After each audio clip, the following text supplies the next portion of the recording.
Hello my dear student, कैसे हैं आप सब बच्चों।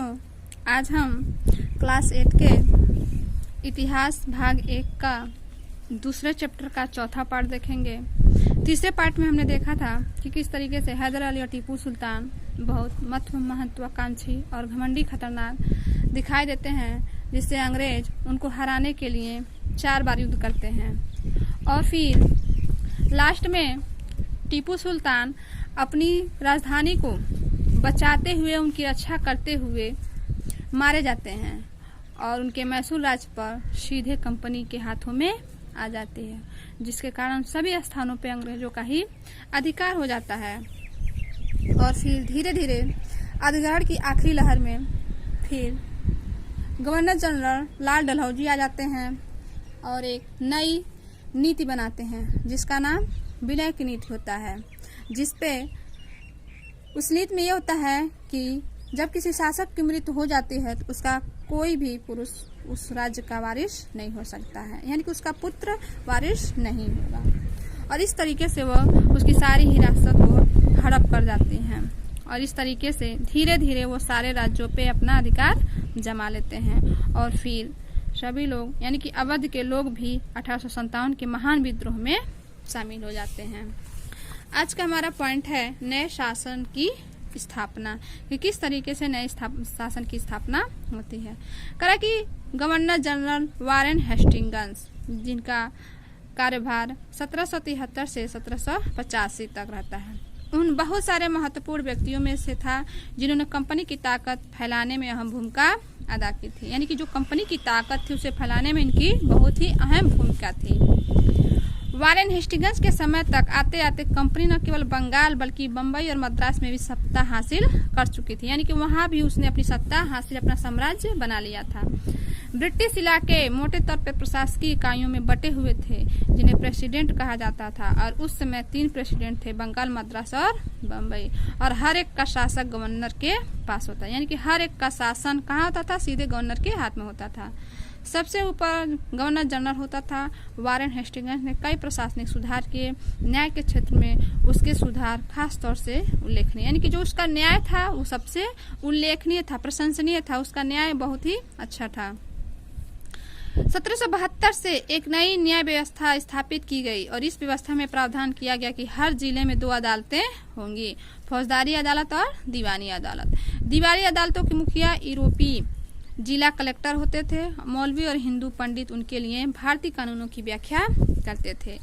फौजदारी अदालतों अभी भी काजी और मुफ्ती के ही अंतर्गत थे, लेकिन वे भी कलेक्टर की निगरानी में काम करते थे। काजी यानी कि एक न्यायाधीश, मुफ्ती यानी कि मुस्लिम समुदाय का एक न्यायविद जो कानूनों की व्याख्या करता था, और इस तरह काजी इसी व्याख्या के आधार पर फैसले सुनाता था। और इस तरीके से धीरे धीरे वो नए शासन की व्यवस्था करता है। करा कि एक बड़ी समस्या यह थी कि ब्राह्मण पंडित यानी कि अर्थशास्त्र की अलग अलग शाखाओं के हिसाब से स्थानीय कानूनों की अलग अलग व्याख्या कर देते थे और इस भिन्नता को खत्म करके समरूपता यानी कि समान रूप लाने के लिए 1775 में 11 पंडितों को भारतीय कानून का एक संकलन तैयार करने का काम सौंपा गया। N.B. हॉलहेड ने इस संकलन का अंग्रेजी में अनुवाद किया और 1778 तक यूरोपीय न्यायाधीशों के लिए मुस्लिम कानूनों की भी एक संहिता तैयार कर ली गई। और फिर 1773 के रेगुलेटिंग एक्ट के तहत एक नए सर्वोच्च न्यायालय की स्थापना की गई और इसके अलावा कलकत्ता में भी अपीली अदालत, सदर निजामत अदालत की स्थापना की गई। अपीली अदालत जहाँ पे व्यक्ति के अपील सुनी जाए, शिकायत सुनी जाए और निजामत जहाँ पे उसका निजामत किया जाए, हल किया जाए। भारतीय जिले में कलेक्टर सबसे महान ओहदा होता है, यानी कि जो कलेक्टर होता था भारत के जिले में सबसे महान का पद होता था। जैसा कि नाम से ही पता चलता है, उसका मुख्य काम लगान और कर इकट्ठा करना था। न्यायाधीशों, मुस्लिमों, पुलिस अधिकारियों और दरोगा की सहायता से जिले में कानून व्यवस्था बनाए रखना होता था और उसका कार्यालय कलेक्ट्रेट सत्ता और संरक्षण का नया केंद्र बन गया था, जिससे पुराने सत्ता केंद्रों को हाशिए पे ढकेल दिया गया। फिर आता है कंपनी की फौज, कि किस तरीके से कंपनी की फौज थी। कंपनी के साथ भारत में शासन और सुधार के लिए नए विचार तो आए, लेकिन उसकी असली सत्ता सैनिक ताकत में थी, यानी कि जो उसकी सत्ता थी कंपनी की सीधे उसकी सैनिक ताकत में थी। मुगल फौज मुख्य रूप से घुड़सवार, यानी कि जो मुगल फौज थे वो घुड़सवार यानी कि जो घोड़े पे सवारी करते थे, घोड़े पे चलने वाले प्रशिक्षित थे और पैदल सेना थे। उन्हें तीरंदाजी यानी कि तीर चलाने का अंदाज और तलवारबाजी तलवार चलाने की बाजी का प्रशिक्षण दिया गया और सेना में सवारों का दबदबा भी रहता था। और मुगल साम्राज्यों को एक विशाल पेशेवर प्रशिक्षण वाली मैदान सेना की जरूरत महसूस नहीं होती थी, यानी कि कहा कि मुगल साम्राज्य को एक विशाल पेशेवर यानी कि पेशे से संबंधित प्रशिक्षण वाली पैदल सेना की जरूरत नहीं होती थी। ग्रामीण इलाकों में सहस्त्र किसानों की बड़ी संख्या थी। स्थानीय जमींदार मुगलों को जरूरत पड़ने पर पैदल सिपाही मुहैया कराते थे, यानी कि जो वहाँ के स्थायी जमींदार थे, जो जमींदार मालिक होते थे, वहाँ जरूरत पड़ने पर मुगलों को वहाँ पे पैदल सिपाही मुहैया कराते थे, यानी कि उन्हें देते थे। 18वीं सदी में जब अवध और बनारस जैसी रियासतों में किसानों को भर्ती करके उन्हें पेशेवर सैनिक प्रशिक्षण दिया जाने लगा तो यह सूरत बदलने लगा और ईस्ट इंडिया कंपनी ने जब पहली सेना के लिए भर्ती शुरू की तो उसने यही तरीका अपनाया। अंग्रेज अपनी सेना को सिपाही यानी कि जो भारतीय शब्द में सिपाही से ही बना था, आर्मी कहते थे, यानी कि उन्होंने अपनी सेना को क्या कहे, आर्मी कहे।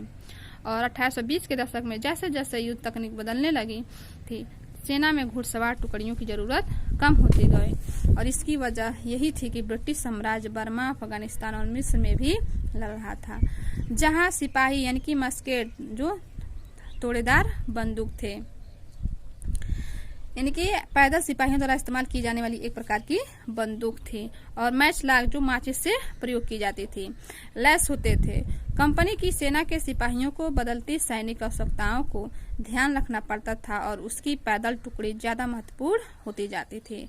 और फिर 19वीं सदी की शुरुआत में अंग्रेज एक समरूप सैनिक संस्कृति विकसित करने लगे, संस्कृत विकसित करने लगे और सिपाहियों को यूरोपीय ढंग का प्रशिक्षण यानी कि यूरोप तरीके से प्रशिक्षण, अभ्यास और अनुशासन सिखाया जाने लगा।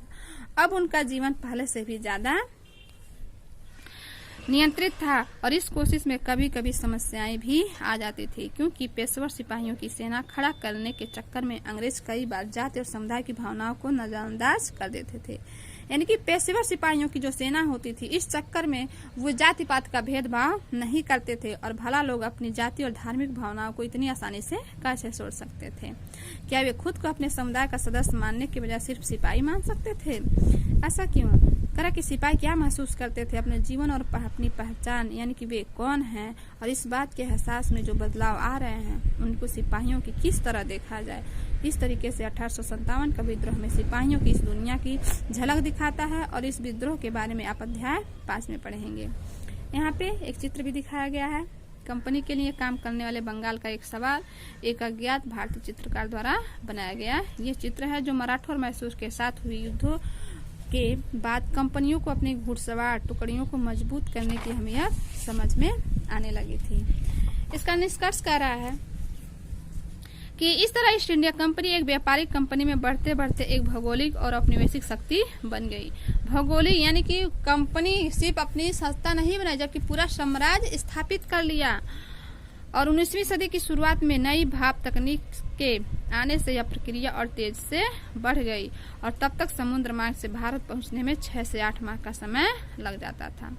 भाप से चलने वाली जहाजों ने यह यात्रा 3 हफ्तों में समेट दी और इसके बाद तो ज्यादा से ज्यादा अंग्रेज और उनके परिवार भारत जैसे दूर देश से भी आने लगे थे।